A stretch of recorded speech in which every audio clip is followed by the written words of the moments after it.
एक चतुर राजनेता के रूप में हमेशा मायावती ने अपनी पहचान बनाई है। इस बार वो कह रही हैं कि उनके तमाम दरवाजे चुनाव के बाद अगर अलायंस गठबंधन बनने की नौबत आती है तो उसके लिए उनके दरवाजे खुले रहेंगे। बहरहाल उस पर तो नजर रहेगी ही। आपने 2024 के लोकसभा चुनाव के लिए बीएसपी अध्यक्ष मायावती की राजनीति देख ली है। अब आपको दिखाते हैं इंडिया गठबंधन के अंदर क्या चल रहा है। नीतीश कुमार ने इंडिया गठबंधन के अंदर यह कहकर खलबली मचा दी कि वो संयोजक नहीं बनेंगे। ऐसे में हर कोई यह सोच रहा है कि नीतीश के दिमाग में आखिर चल क्या रहा है। क्या इंडिया गठबंधन में संयोजक के पद से मुक्ति पाकर नीतीश कुमार ने एनडीए में जाने की खिड़की खुली रखी है?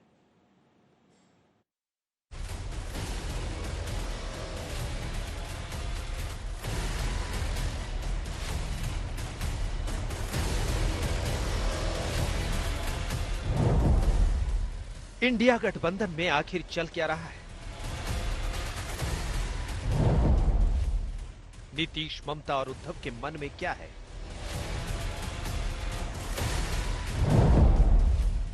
सीट शेयरिंग पर अभी तक क्यों नहीं बनी बात?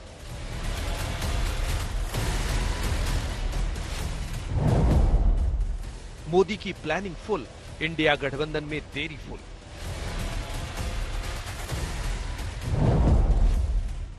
इंडिया गठबंधन में उठा सवाल, ऐसे कैसे लड़ेगा इंडिया?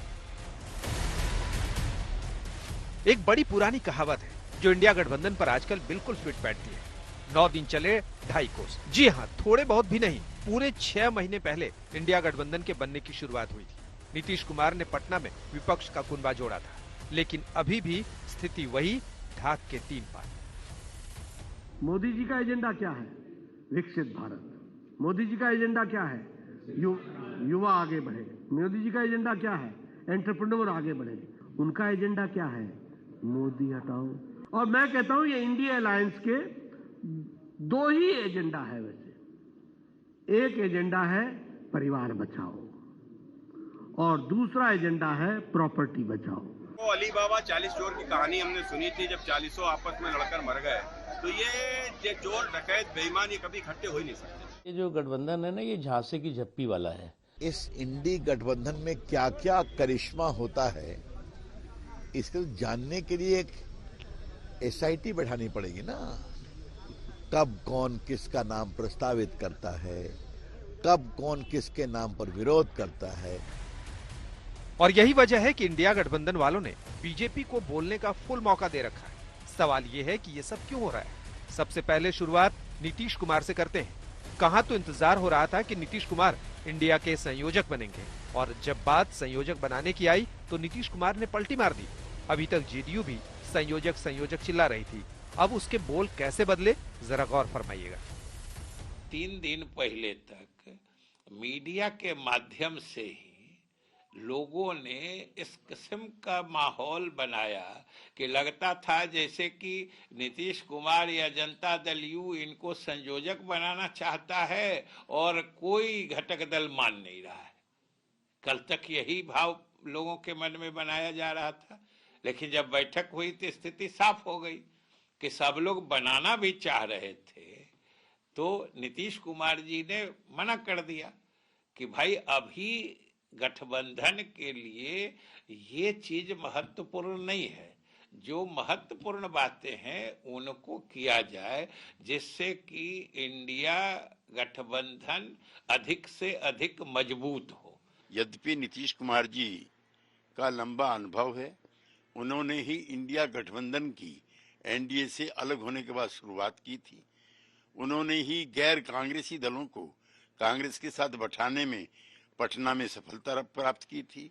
नीतीश कुमार जी के ही प्रयासों से जो तीसरा मोर्चा है उसकी कल्पना ध्वस्त हुई थी।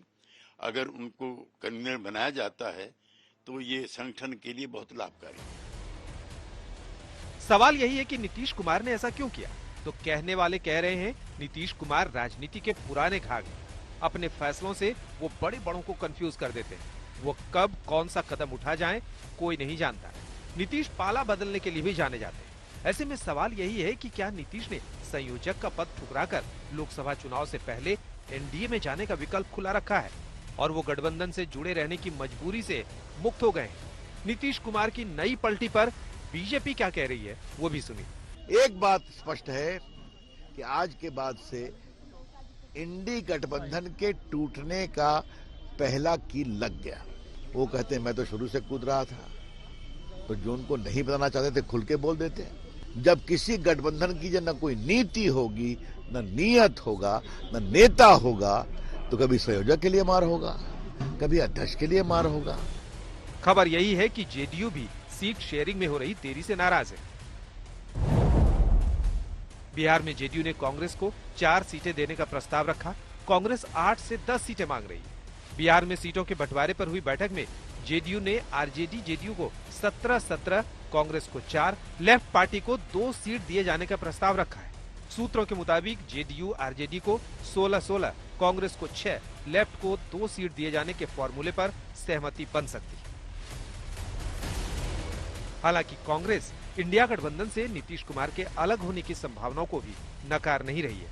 अगर इंडिया गठबंधन से नीतीश अलग हो जाते हैं तो कांग्रेस आरजेडी और लेफ्ट दलों के साथ मिलकर चुनाव लड़ेगी।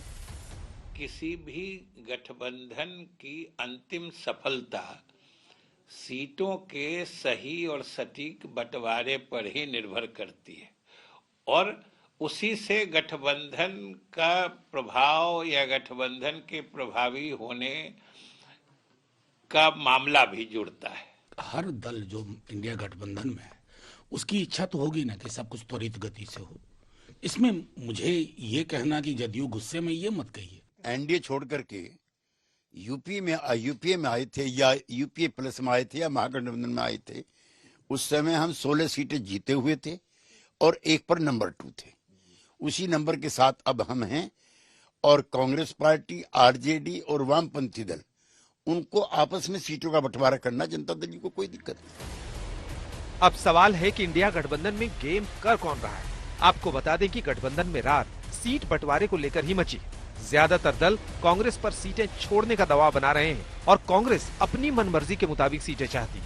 ऐसे में खबर ये भी आ रही है कि कांग्रेस करीब 310 सीटों पर अकेले चुनाव लड़ सकती है और 230 सीटें सहयोगियों के लिए छोड़ सकती है। क्या कांग्रेस की शर्तों पर इंडिया गठबंधन में बात बनेगी? दिल्ली से मौसमी सिंह के साथ आज तक ब्यूरो। संयोजक बनने से इनकार किया। इधर दूसरी तरफ अलग खबर आ रही है कि कहीं दोनों में, नीतीश और लालू में आपस में ही तो नहीं ठन गई है। नीतीश लालू पर आरजेडी विधायक का बड़ा बयान। लालू और नीतीश के बीच जो दूरी दिखी है, मकर संक्रांति भोज के दौरान दूर दूर रहे। लालू की कृपा से ही नीतीश कुमार मुख्यमंत्री बने हैं। आरजेडी विधायक भाई वीरेंद्र का दावा, आइए आपको सुना देते हैं ये बड़ी खबर। सुनिए भाई वीरेंद्र को।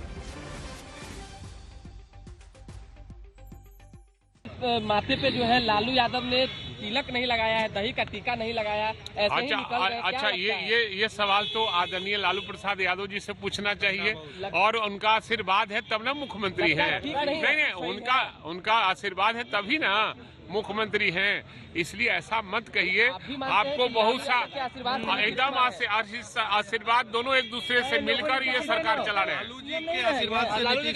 नहीं, जनता का आशीर्वाद है और दोनों के मेल से बिहार का विकास हो रहा है। आदरणीय लालू यादव बड़े हैं, इसमें कहाँ दो रहा है। हमारे 79 विधायक हमारा है तो बड़ा भाई हम ही है। क्या लालू यादव के आशीर्वाद से नीतीश कुमार पीएम बनेंगे? इस बार इंडिया गठबंधन बना है तो हम चाहते हैं कि बिहार का मुख्यमंत्री नीतीश कुमार जी पीएम बने हैं। अगर नीतीश होंगे तो मुख्यमंत्री कौन होगा? अब सवाल है तेजस्वी प्रसाद यादव क्या कर रहे हैं? तेजस्वी यादव कोनो आलू गलू नथु खेरू है।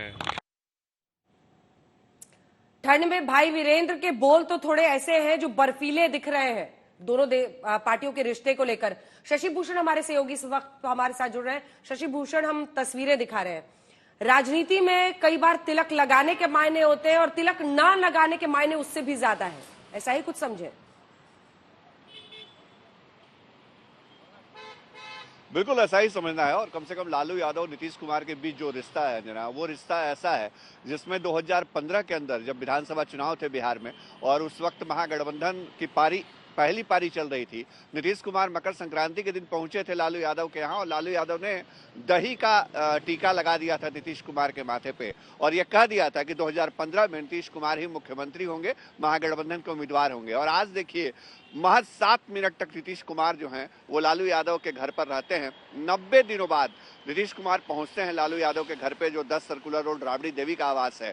और ठीक है, लालू यादव नीतीश कुमार दोनों इंडिया गठबंधन की बैठक में नजर आए थे दिल्ली में साथ साथ, लेकिन लालू यादव के घर जाने का जो सिलसिला नीतीश कुमार ने शुरू किया था अगस्त 2022 के बाद, वो सिलसिला पिछले 90 दिनों में रुका हुआ नजर आया। और आज जब नीतीश गए भी तो 7-8 मिनट में वो बाहर आ गए, पैदल चलते हुए ही अपने आवास से निकले थे और अंदर गए, लालू यादव के साथ बैठे, वहां गुफ्तगू हुई, जो चूड़ा दही जो परंपरा है वो उन्होंने निभाया और वहां से फिर वापस लौट आए। तो गर्मजोशी जो है वो नहीं दिखी। और खास बात, जब लालू यादव से नीतीश कुमार की मुलाकात होती है तो वो मीडिया से जरूर बात करते हैं, तमाम बातों पर वो अपनी बात रखते हैं और खासतौर पर रिश्तों पर बोलते हैं। लेकिन आज उनकी चुप्पी ये बता रही है कि नीतीश कुमार के मन में जो चल रहा है उसको लेके जो कयास लगाए जा रहे हैं, वो बात कहीं ना कहीं आरजेडी को भी इस वक्त परेशान कर रही होगी। आरजेडी के नेता भी सोच रहे होंगे कि आखिर नीतीश कुमार गए तो 7 मिनट के अंदर वापस क्यों आ गए, और अगर बाहर निकले तो उन्होंने ये भी नहीं बताया कि लालू यादव और राबड़ी देवी के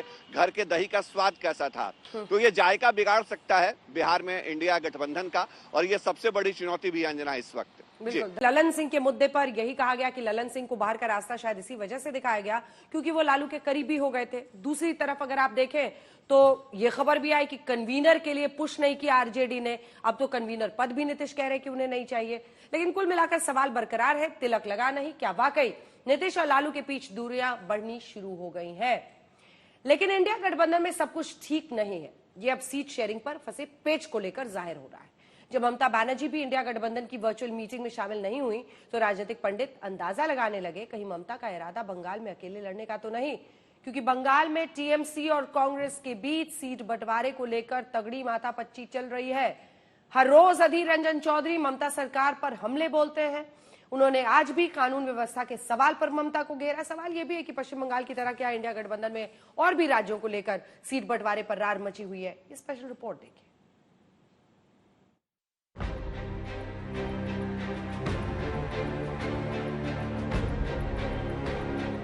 इंडिया गठबंधन की वर्चुअल बैठक से खुल गई पोल। ममता का बहाना, उद्धव और अखिलेश का बैठक से किनारा। गठबंधन की वर्चुअल बैठक में 28 दलों में से 9 दल शामिल क्यों? बैठक के बाद खड़गे और राहुल गांधी से क्यों मिले केजरीवाल? खड़गे को इंडिया गठबंधन का चेयरपर्सन बनाने का मकसद क्या है? इंडिया गठबंधन की वर्चुअल बैठक में ममता बनर्जी क्यों नहीं शामिल हुई? इस बात को लेकर कांग्रेस भी सोच में पड़ी हुई है।